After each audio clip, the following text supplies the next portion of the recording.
guys, and welcome back to Mulberry Branch Farm. We are in the middle of a snowstorm. It's fantastic. This girl hates snow. I think it's beautiful, I love it, but it just kind of gets in the way of this whole livestock deal. And right now I'm looking at a problem. Can you guys see what the problem is?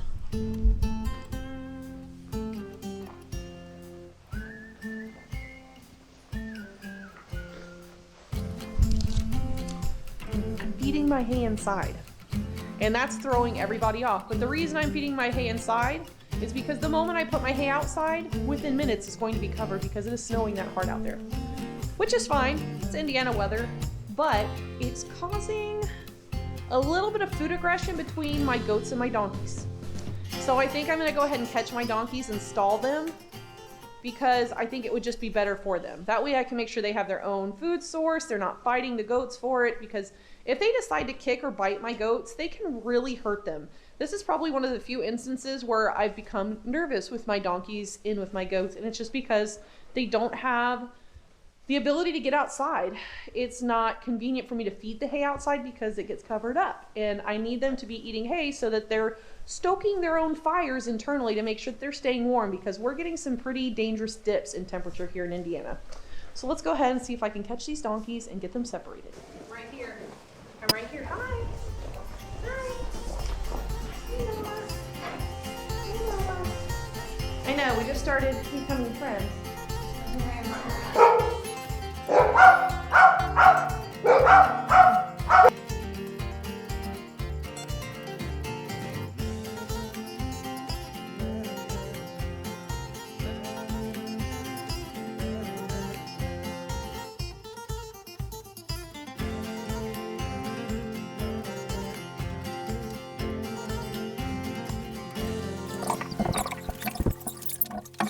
I guess I should move the dogs first, right? See? Jane, go get.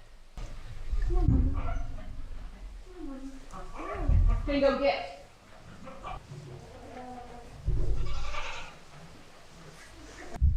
So somebody decided to brave the storm with me.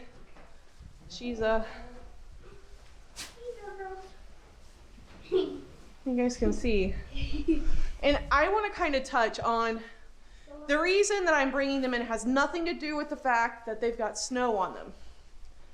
So anybody that's ever been around livestock knows that when you see animals out in the field and they've got snow on top of them like this, that's actually a really good sign. It's a lot like looking at a house right after snow. If the eaves are all melted and there's no snow there, you know that heat is escaping up through the top and that there's probably a leak in the insulation somewhere.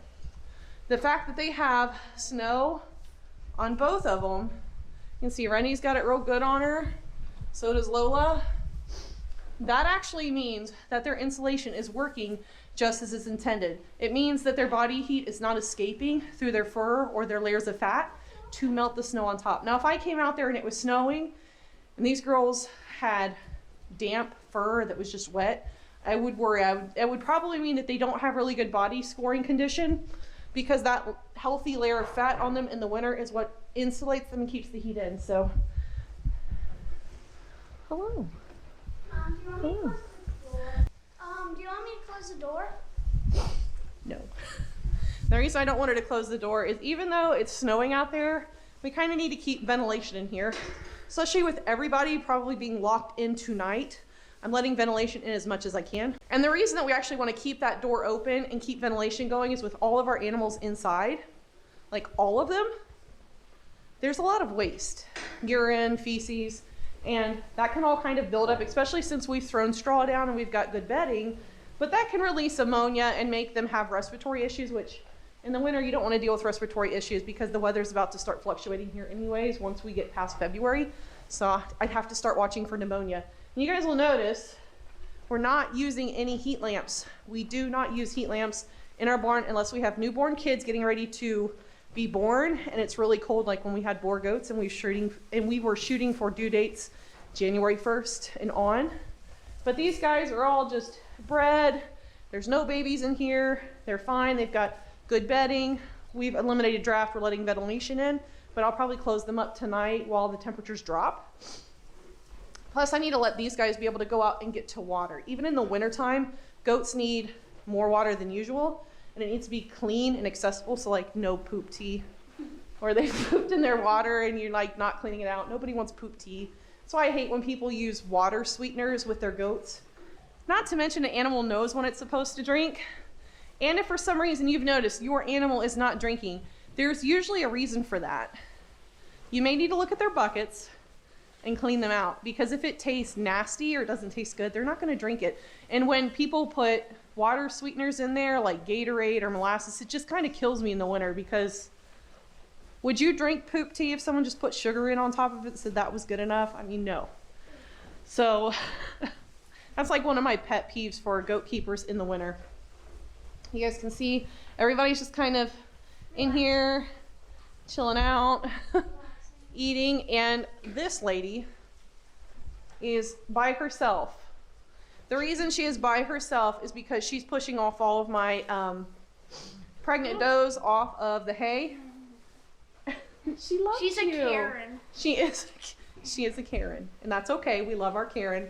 But she does make it hard for some of my pregnant does to make sure they're getting all the nutrition that they should be getting. That's why I feed in the brown pen too, because then she, like the donkeys, she can't get in if I close up the gates. So she's in here so she doesn't push anybody off, and she's got her own food sources. And then I've got a surprise to show you guys. I'm actually going to cut to last week when something super awesome happened. Look who I'm petting. I'm petting Lola. No, Rennie. Hi, Lola. Hi, Lola. Let me pet you. Oh. Hello. Hello. Hello. I know, you're still a good girl. You're still a good girl. Rennie. Thank you, little girl. Thank you, little girl. Thank you. I want you guys to pay attention. Look. It's Lola. Lola's been a good girl. She's still not like 100%, but she's getting there. And she always stops eating whenever I pet her. It's like she's not sure. Hi. I like these little fluffs that she's got here. It's like little mutton chops. I love it. And Dilly can't stand that we're in here and she can't get to their hay. But this is a new development. I had such a bad day at work last week too that I think she just, did you know? Did you know I had a bad day at work and I needed a little pick-me-up? Did you know? I swear sometimes they can feel when you just need something from them. And I definitely needed something from her last week. I did. Your hay. Need some hay? Huh? Rennie will eat hay. But the fact that she's letting me handle her more gives me high hopes.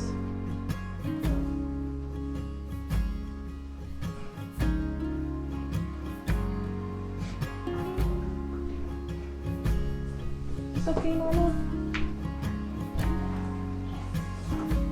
I'll have to do research because I know on the right side of a goat, right side Rugrats, left side Lunch, but it's because they have a rumen.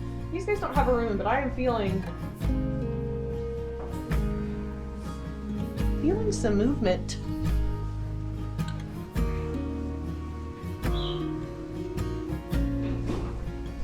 Oh. I'll have to research when you can start feeling the babies move around in a donkey and if there's a specific side that you can feel them. Because I know for a goat, it's like 3 months you can feel babies. So, maybe it's a certain time for donkeys. And Miss Lola was bred right before she came to us. So we got her in September. So that meant she'd have been bred like sometime in August or July. Because he said that she'd been in with a jack at his place for a month and had never gone into heat. So that probably meant that she was already bred.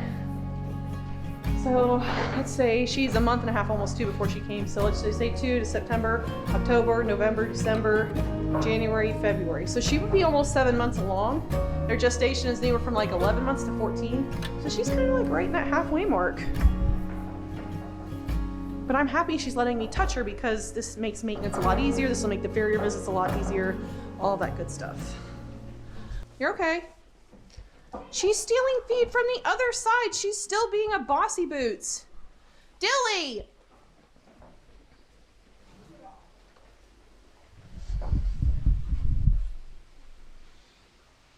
She is just determined to be the herd queen whether I want her to or not. She's got her own hay right there. Got a big flake all to herself, but she wants to steal from somebody else. But that's also why I put her over here. When we lock them all in over here, she kind of feels like she can push everybody around. And with my Nigerian dwarf does getting further in their gestation, I really can't afford her hitting somebody the wrong way and aborting. So I guess this video is kind of turning into like an impromptu what we do in the wintertime to keep our animals alive, because we're supposed to get about a foot, if not more, tonight. It's been kind of crazy. So in review, plenty of fiber, plenty of forage, which is hay. Number 2, good deep bedding. And number 3, ventilation, but no drafts. Dilly's still over there being a hog. You're not even pregnant. And I guess I'll give you the bonus tip that we've already gone over, is making sure that you've got accessible water, that it's free of ice and feces. Make sure it's free of ice and there's no poop in it. Make sure it's nice and clean and clear so that they will want to drink it. And that's kind of hard, especially when you've got them all closed in, because with less space to move around, they're kind of just pooping freely wherever they want, and that can be in the water bucket. And that can be a real big problem with some of those nice rubber black water buckets. If it sinks to the bottom and it's darkly colored feces, then sometimes it's hard to see it. So just keep an eye out for it. All right, guys, I think that's gonna do it for today. That's all I've got. We're just battening down the hatch for the snowstorm that's coming in, and how we keep our mulberry menagerie healthy and happy in the middle of a snowstorm. So I hope you guys are all staying happy and healthy out there. If you found yourself enjoying the video, let me know by dropping me a like, leaving me a comment, and subscribing. But if you subscribe, make sure you hit the notification bell. Make sure you're staying healthy out there and being kind to one another. Bye.